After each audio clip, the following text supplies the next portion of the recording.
जय हिंद साथियों, मैं रामचंद्र सेवागिरी और आधार एकेडमी के ऑनलाइन प्लेटफॉर्म पर आपको साइंस पढ़ाता हूं।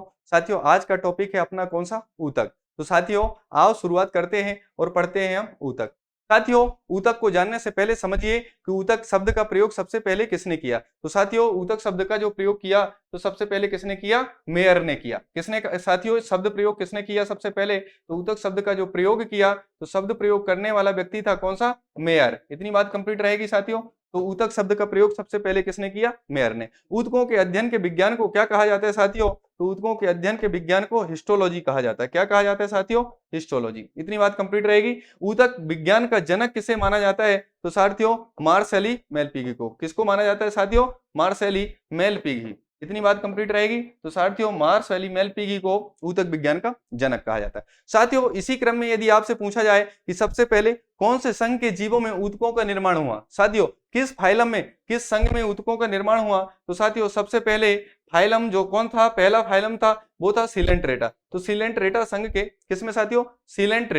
सिलेंट्रेटा संघ के फाइलम में क्या हुआ? सबसे पहले ऊतकों का विकास हुआ। किसमें हुआ? कौन से संघ में? सिलेंट्रेटा। सिलेंट्रेटा संघ के कौन से जीव थे? कौन से जीव थे याद रखिए साथियों, है ना। तो कौन से जीवों में हुआ? तो ध्यान रखिए, सिलेंट्रेटा के हाइड्रा। किसमें हुआ सबसे पहले ऊतकों का विकास साथियों? हाइड्रा। और किसमें हुआ साथियों? जेलीफिश में। इतनी बात कंप्लीट रहेगी साथियों, जेलीफिश। तो हाइड्रा और जेलीफिश में सबसे पहले किसका निर्माण हुआ था? ऊतकों का निर्माण हुआ था। साथियों, आगे चलते हैं और आगे देखते हैं। जैसा कि हमने बताया है आपको, आगे बताया, ऊतक शब्द का प्रयोग किसने किया? मेयर ने। किसने किया साथियों? ऊतक शब्द का प्रयोग मेयर ने। ऊतकों का अध्ययन क्या कहलाता है?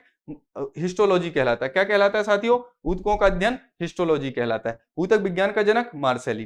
ठीक है।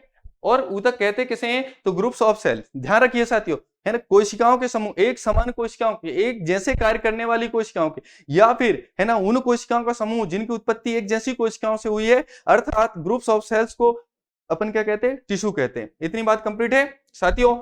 यदि इसी क्रम में आपसे पूछा जाए कि ऊतक का निर्माण सबसे पहले किस फाइलम में हुआ, तो साथियों आपको याद रखना कौन सा फाइलम था? सिलेंट्रेटा। सिलेंट्रेटा में कौन सा जंतु था साथियों? आपको याद रखना है कौन सा? हाइड्रा। हाइड्रा को अमर मानते हैं। कहने का मतलब ये है कि हाइड्रा की क्या है? मृत्यु नहीं होती है। साथियों, सबसे पहले डेवलपमेंट की बात करते हैं तो सबसे पहले डेवलपमेंट किसमें? सिलेंट्रेटा में। सिलेंट्रेटा में कौन सा? हाइड्रा और जेलीफिश। साथियों, यदि हम देखते हैं कि एनिमल टिश्यू क्या होते हैं, ठीक है, तो एनिमल टिश्यू के कितने टाइप्स होते हैं? तो साथियों, एनिमल जो टिश्यू होता है 4 टाइप्स का होता है। नंबर फर्स्ट यदि देखने जाएंगे तो कौन सा है आपका? Epithelial tissue. एपिथेलियल टिश्यू में यदि बात करते हैं साथियों, फिर इसके बाद में दूसरे नंबर पर कौन सा आता है? Connective tissue. और या इसी क्रम में तीसरे में देखते हैं तो साथियों, तो तीसरा आपका कौन सा आएगा? मस्कुलर टिश्यू साथियों। और अगला लास्ट आएगा कौन सा? आपका नर्वस टिश्यू। तो कहने का मतलब ये है, यदि इनको याद करना है तो साथियों याद करने के लिए हमेशा याद रखना कौन सा? आप याद रखेंगे साथियों MANC, मानसी। क्या याद रखेंगे साथियों? Mansi. M for muscles tissue या muscular tissue, A for adipose tissue या एपिथेलियल टिश्यू। ठीक है, याद रहेगा साथियों, A फॉर एपिथेलियल टिश्यू या एडिपोज टिश्यू। ठीक है, तो एपिथेलियल, A फॉर एपिथेलिया या E, MNC याद कर सकते हो आप। ठीक है, तो M for muscular tissue, E for epithelial, N for nervous tissue, C for connective tissue. इतनी बात याद रहेगी साथियों। हम देखते हैं कि मानव शरीर में number first epithelial tissue. Epithelial tissue कितने टाइप्स के होते हैं? 2 टाइप्स के। देखिए, है ना, 2 टाइप्स में यदि बात करते हैं, नंबर 1 है ना simple epithelial tissue, number second जो होगा आपका compound epithelial tissue.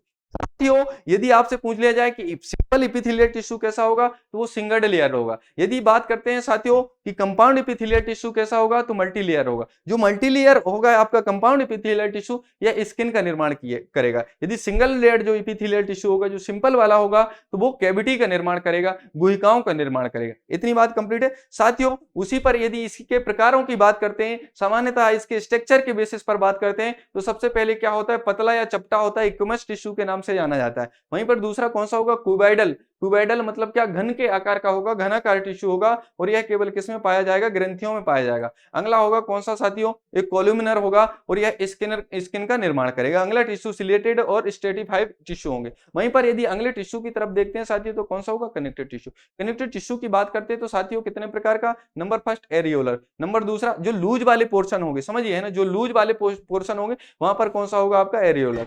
Areolar tissue के साथ साथ में कौन सा आएगा साथियों? एडिपोज, स्केलेटल और और इसी क्रम में यदि आप देखते हैं साथियों तो कौन सा आएगा, फ्लूइड। कहने का मतलब है कनेक्टिव टिश्यू कितने टाइप्स के होते हैं, 4 टाइप्स के होते हैं साथियों। 4 टाइप्स में फर्स्ट है ना, कहां पर, गर्त वाले क्षेत्रों में। किस में आएगा साथियों, गर्त वाले में।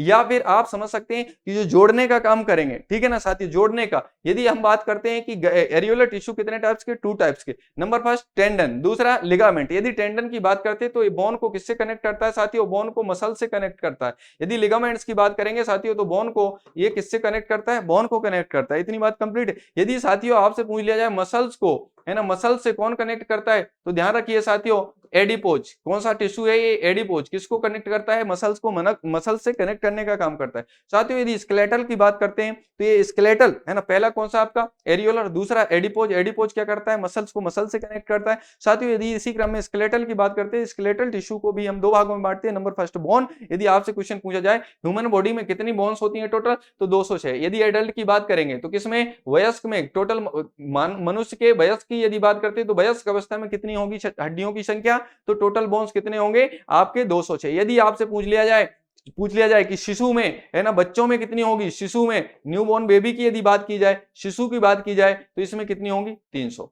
ठीक है, ध्यान रखिएगा कितनी होगी, 300। यदि आपसे पूछ लिया जाए बाल्यावस्था में, समझिए बाल्यावस्था में यदि होती है तो बाल्यावस्था में कितनी होगी, ध्यान रखिए बाल्यावस्था की यदि बात करते हैं, प्यूबर्टी एज की बात करते हैं तो साथियों यहां पर 208 होती हैं। कितनी होती है साथियों, 208। कंप्लीट है।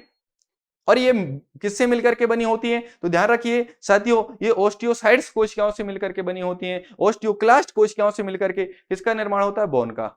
यदि अपन बात करते हैं कार्टिलेज, तो दरअसल में हड्डियों का जो मुलायम रूप होता है, यही कार्टिलेज जब क्या होते हैं, हार्ड हो जाते हैं, इनके ऊपर कैल्शियम और इसके साथ साथ में साल्ट, इसके साथ साथ में कोलेजन फाइबर्स जब क्या होते हैं, स्ट्रॉन्ग हो जाते हैं, तो किसका निर्माण हो जाता है, बोन का निर्माण हो जाता है। तो ऐसा समझिए हड्डियों की जो शुरुआती वाली अवस्था है उसी को कार्टिलेज कहते हैं। और यह कॉन्ड्रोसाइट्स कोशिकाओं से मिलकर के बनी होती है। किससे बनी होती है साथियों, कॉन्ड्रोसाइट्स। कौन सी सेल, कॉन्ड्रियोसाइट्स सेल से मिलकर के किसका निर्माण होता है, वो कार्टिलेज का निर्माण होता है, कॉन्ड्रियोसाइट्स कोशिका। इतनी बात कंप्लीट रहेगी साथियों। यदि इसी क्रम में आपसे पूछ लिया जाएगा कि कॉन्ड्रियोसाइट्स कोशिकाएं कहां पर पाई जाती है, तो कार्टिलेज में। यदि आपसे पूछ लिया जाए कि ऑस्टियोसाइट्स, कौन सी कोशिका साथी है, ऑस्टियोसाइट्स, तो ऑस्टियोसाइट्स कोशिकाएं किसके अंदर पाई जाएंगी साथियों, तो ऑस्टियोसाइट्स जो कोशिकाओं का निर्माण होगा, ऑस्टियोसाइट्स कोशिकाओं से हड्डियों का निर्माण होगा। तो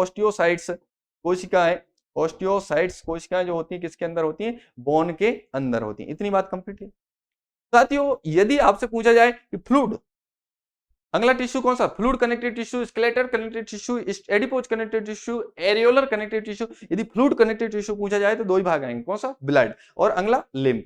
यदि बात करते हैं साथियों ब्लड की, यदि आपसे क्वेश्चन पूछा जाए कि ह्यूमन बॉडी के अंदर कितना ब्लड होता है साथियों, क्या पूछा गया आपसे क्वेश्चन कि ह्यूमन बॉडी के अंदर यदि एडल्ट की बात करते हैं तो सामान्यतः 5.5 लीटर होता है। कितना होता है साथियों, 5.5 लीटर, 5.5 लीटर के आसपास में क्या होता है, एक एडल्ट में ब्लड प्रेजेंट होता है। या फिर आपसे पूछा जाए कि जो टोटल बॉडी का भार है, जो टोटल बॉडी का वेट है, उस बॉडी के वेट का 7% भाग क्या होता है, ब्लड का बना होता है। साथियों यदि पूछा जाए कि ब्लड में ये लिम्फेटिक सिस्टम या बात करें आपसे ब्लड सर्कुलेशन सिस्टम या ब्लड कनेक्टिव टिश्यू की बात करें, यदि आपसे पूछ लिया जाए ब्लड की पीएच वैल्यू कितनी होती है, तो साथियों ब्लड की पीएच वैल्यू कितनी होती है, पीएच वैल्यू जो होती है इसकी 7.4 होती है।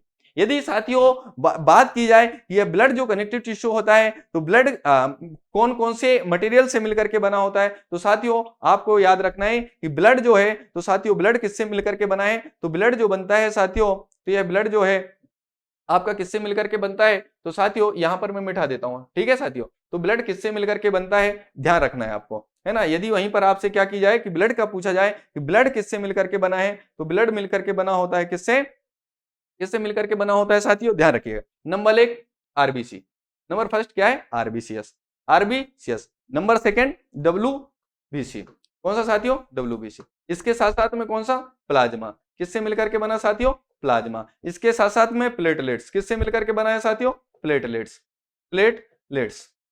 इतनी बात कंप्लीट है।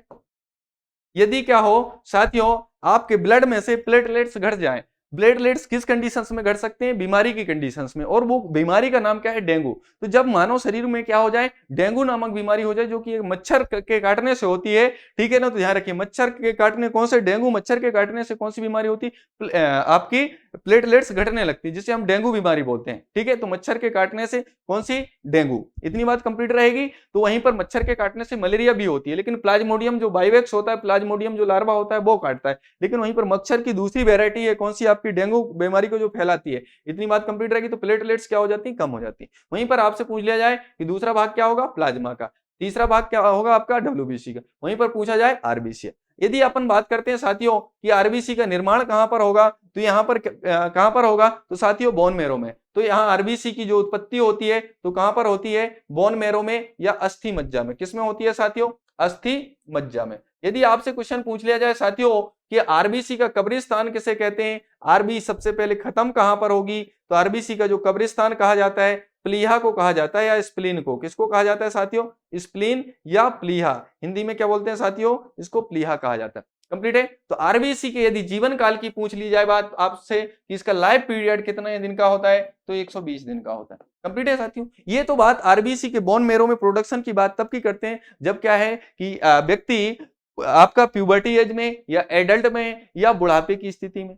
यदि वहीं पर बात करते हैं कि जब ये क्या है, एम्ब्रियो है, भ्रूण है, तो भ्रूण की अवस्था में जब जीव है तो उस कंडीशंस में जो आरबीसी का प्रोडक्शन होता है तो वो भ्रूण में केवल और केवल कहां पर होता है साथियों, लीवर में। किसमें होता है, लीवर में। यदि हम इस लीवर की बात करते हैं साथियों, ये ह्यूमन बॉडी की सबसे बड़ी ग्रंथि होती है, सबसे बड़ी क्या होती है, ग्लैंड होती है, सबसे बड़ी ग्रंथि। और साथियों इसी लीवर में सबसे ज्यादा कोशिका विभाजन करने की क्षमता होती है। किसमें होती है साथियों, तो लीवर में सबसे ज्यादा क्या होता है, कोशिका विभाजन। तो सबसे ज्यादा जो रीडेवलपमेंट की क्षमता होगी तो वो किसमें होगी, लीवर में। मानव शरीर की क्या होगी, सबसे बड़ी ग्लैंड्स होगी। इतनी बात कंप्लीट है साथियों। यदि अपन बात करते हैं अगले सिस्टम की, यदि अगले आपके सिस्टम की बात करते हैं, वो भी कौन सा सिस्टम है, मस्कुलर सिस्टम है। और कौन सा मस्कुलर सिस्टम, तो मस्कुलर एनिमल टिश्यू। इतनी बात कंप्लीट है। तो मस्कुलर टिश्यू क्या करेंगे, बॉडी को प्रोटेक्शन देने का काम करेंगे। किसका काम करते हैं साथियों, ये प्रोटेक्शन देते हैं बॉडी को। इतनी बात कंप्लीट है। मसल्स को मसल से कनेक्ट करने का काम किसका होगा, एडिपोज का।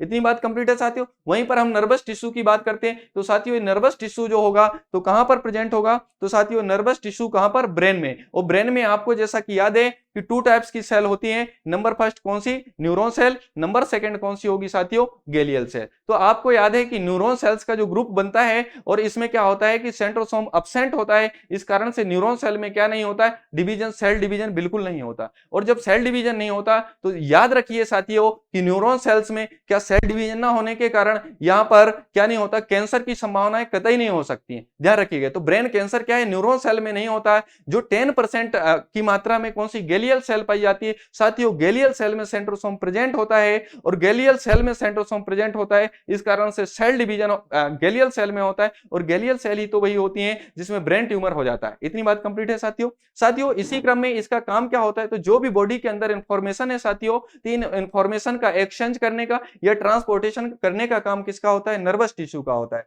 साथियों इसी क्रम में यदि कनेक्टिव टिश्यू की बात करते हैं तो कनेक्टिव टिश्यू क्या करता है कि ज्वाइंट्स वाले भागों में पाया जाता है।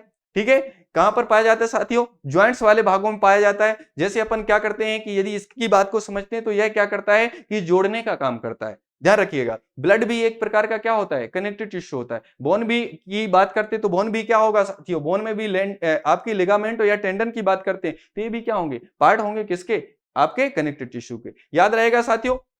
बाकी का अपन क्या देखेंगे, कल देखेंगे साथियों। आज के लिए बहुत है, बचा हुआ कल की क्लास में करेंगे। जय हिंद, जय भारत। मिलते हैं कल।